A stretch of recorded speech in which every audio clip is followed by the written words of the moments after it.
E rangona ana te werawera e te tai ororua o Waimakariri. The conditions led to a very extreme fire with some conditions that we haven't seen for years, if ever. So very, very unusual fire conditions.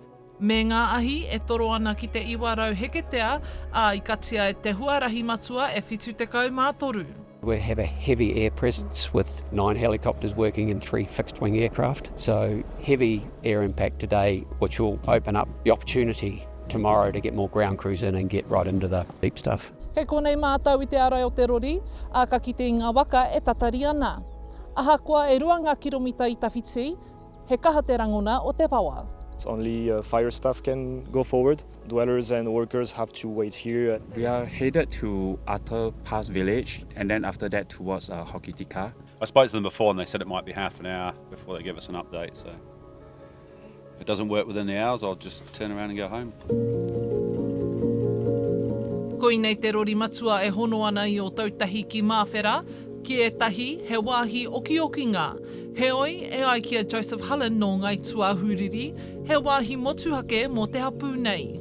It's even a little bit scarier because, I mean, if wind change pushes it towards Kura Tawhiti or towards Cave Stream, you know, you've got significant wāhi tapu, wāhi taonga, but also the revegetation work that we've been doing there over 20 years. If you look at it and think, well, it's only grassland, so there's no fire risk.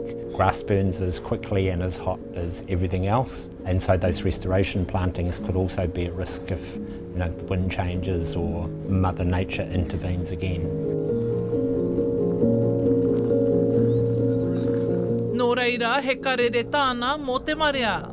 I think it's just a poignant reminder to people who are travelling throughout the country during summer to take care. It's, you know, only a moment's inattention, you know, a gas cooker, a barbecue, even sparks from a train or from your exhaust. We're in for a dry, hot summer, and that poses a risk to our native vegetation and our, you know, our conservation land generally.